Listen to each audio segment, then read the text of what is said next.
Hello, my brothers and sisters from Africa, in Africa, and those of you from around the world. Welcome to the show. We are very glad to have you here today. And please do us a favor by liking this video, subscribe to this channel if you haven't done so, because that helps us a lot. We shall forever be grateful to you. So, I want us to run through some stories making the headlines from our beloved continent, Africa. And today we shall start from Senegal. We all know that Senegal has a new leader. As a very young guy, I think 42, and a lot of things is expected from him, and we believe that he is going to be one of those leaders who will transform the image of Senegal. So all we can do is but wish him the best, and we are going to be prepared to hold him to account if he did not do what he promised to do.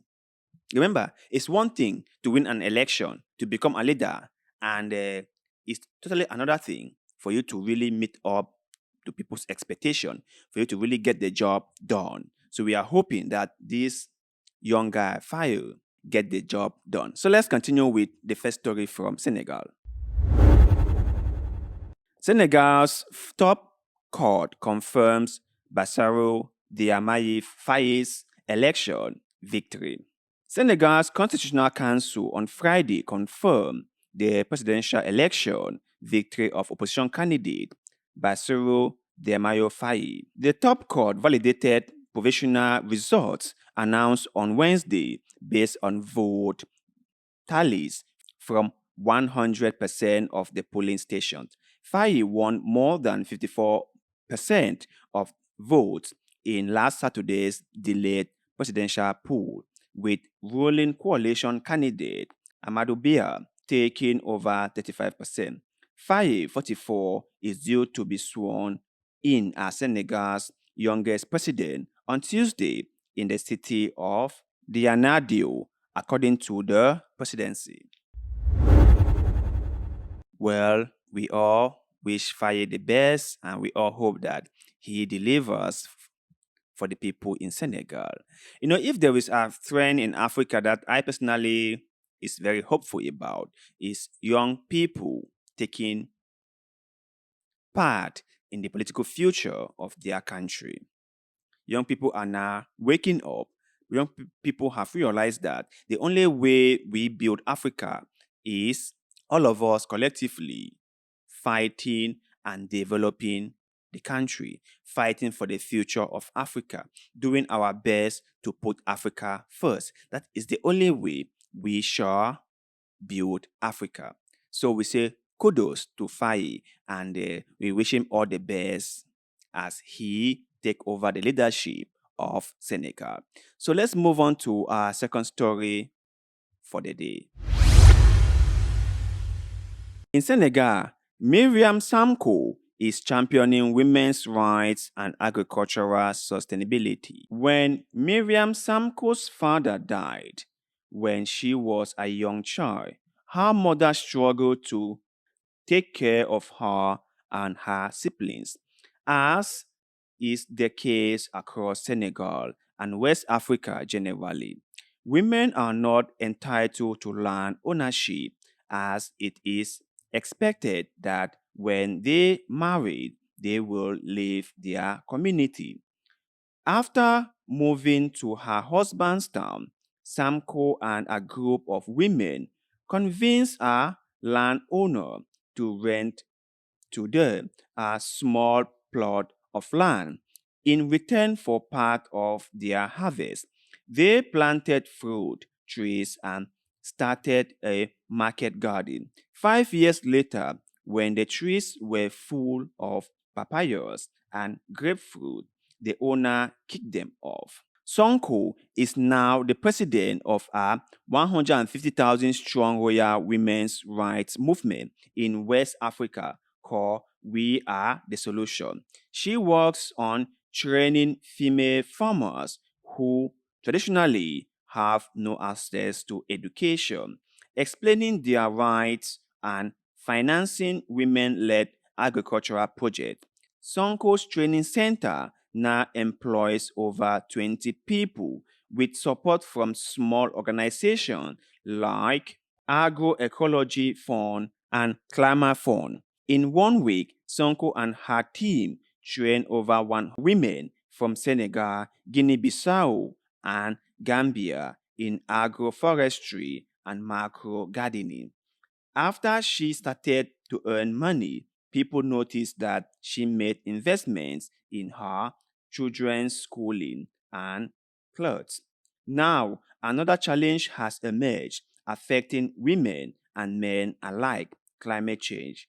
In Senegal and the surrounding region, temperatures are rising 50% more than the global average, according to the Intergovernmental Panel on Climate Change and the UN Environment Program says rainforests could drop by 38% in the coming decades. This is a great move for Miriam Sonko, and she is doing her best to empower women in Senegal and the surrounding nations, which is very good. I have always believed in women empowerment, and I think that women must be part and parcel of everything that goes on in life. Women must be empowered to be able to take care of themselves and their families. Gone are those days where women need to sit at home and wait for the husband to provide for them. In today's era, women, like men alike, are supposed to work and take care of the family. Women must be given their place in society. Women must partake in the development of our society. They should be part of it. So, kudos to Miriam Sonko for all her hard work, and I hope that whatever she is doing pays off. So, let's move to our next story for the day. Jobs, economic reform, migration.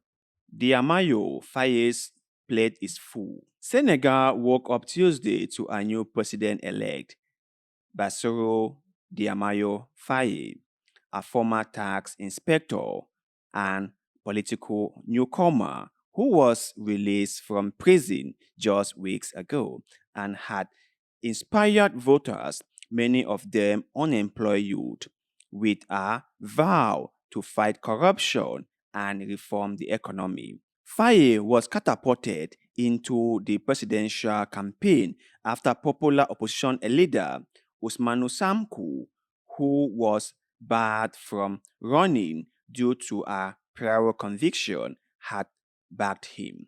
The election followed months of unrest ignited by fire and Samko's arrest last year, and concerns that the president would seek a third term in office despite constitutional term limits.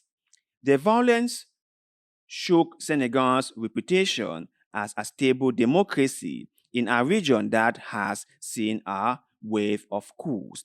Right groups said dozens were killed in the protest, while some 1,000 people were jailed.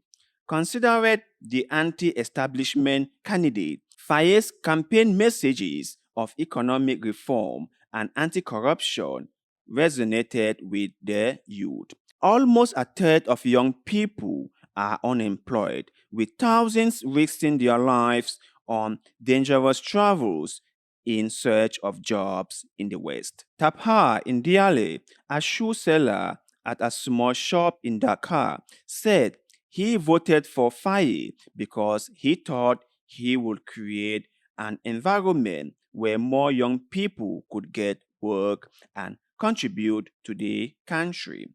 We have seen our brothers and sisters fleeing to Europe, and we don't want that.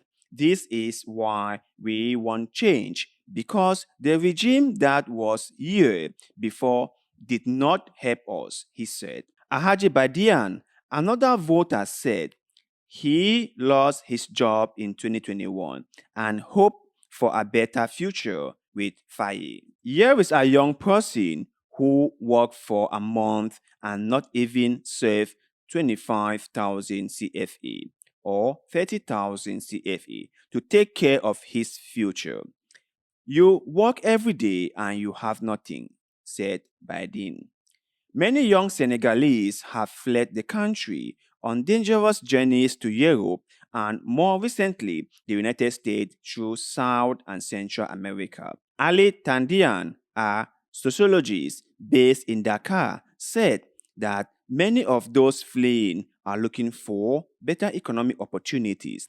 We have a population that wants to be actors in globalization and now victims of globalization. So I think that this need to live is a way of materializing this need to contribute, to be part, he said.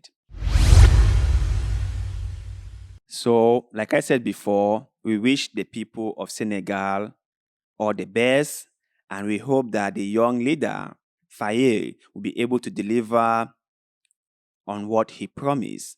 And if he doesn't, well, we are all here to hold him to account because we've seen this, right? Young leaders, they come in and there is so much hope, so much expectation, and then they turn around and then they fail us all. But let's give him the benefit of the doubt, shall we? And let's hope that he delivers. So, to you guys out there, share your thoughts and opinions on the story we covered today on this show. Let us know what you think about Faye and if he's going to deliver or not. Let us know that in the comment section below. Because, like always, we love hearing what you have to say. And also, please do us a favor, like the video, share it, subscribe to this channel because that helps us a lot, and we shall ever be grateful to you. So, thank you very much for doing just that. And like always, see you in the next one.